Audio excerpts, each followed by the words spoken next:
গৌড়েশ্বর শশাঙ্ক, বাংলার হারানো গৌরবের গল্প। আজ থেকে 1400 বছর আগে গঙ্গার বুকে দাঁড়িয়েছিল এক অদম্য রাজ্য, গৌড়।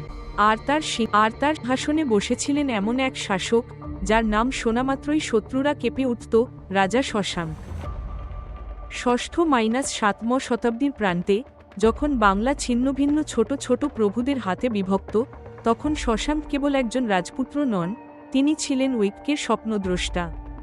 মগধ, উড়িষ্যা, কামরূপ সব প্রান্তেই তার দাপট ছড়িয়ে পড়েছিল। বানভট্টের হর্ষচরিত, চীনা পরিব্রাজক ও বৌদ্ধ ভিক্ষু হিউয়েন সাংয়ের বর্ণনা, প্রত্নতাত্ত্বিক খননে পাওয়া মুদ্রা ও শিল সবই সাক্ষ্য দেয় তার শাসনের।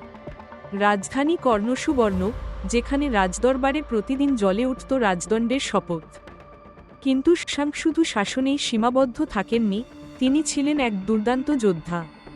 হর্ষবর্ধনের সঙ্গে দীর্ঘ রাজনৈতিক দ্বন্দ্ব, মগধ দখল, এমনকি কামরূপের শক্তিশালী ভাস্করবর্মনের সঙ্গেও জোট ও সংঘাত, এইসব কৌশলেই তিনি গৌড়কে উত্তর ভারতের ক্ষমতার কেন্দ্রে নিয়ে এসেছিলেন।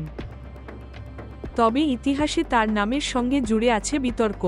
হিউয়েন সাংয়ের লেখা বলে শশাঙ্ক বৌদ্ধবিরোধী ছিলেন, এমনকি বুদ্ধগার পবিত্র গাছ পর্যন্ত কেটে ফেলেছিলেন। কিন্তু আধুনিক ইতিহাসবিদেরা বলেন, এই অভিযোগ অনেকটা পক্ষপাতের ফল, প্রত্নতাত্ত্বিক প্রমাণ সবসময় এই চিত্রকে সমর্থন করে না। শশাঙ্কের মৃত্যু যেন ছিল গৌড়ের জন্য এক অকাল সন্ধ্যা। তার পুত্র মানব খুব অল্প সময়ের জন্য সিংহাসনে বসেন, তারপরই গৌড় ভেঙে যায়, শত্রুর হাতে ছিন্নভিন্ন হয়ে পড়ে।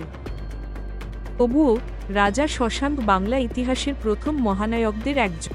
তিনি প্রমাণ করেছিলেন, ঐক্য আর দৃঢ়তার জোরে ছোট রাজ্য ও উত্তর ভারতের রাজনীতিকে কাঁপিয়ে দিতে পারে। কর্ণসুবর্ণের ধুলোমাটি আজও যেন ফিসফিস করে বলে, আমি গৌড়রাজ শশাঙ্ক, বাংলার প্রথম সিংহাসনের অধিপতি।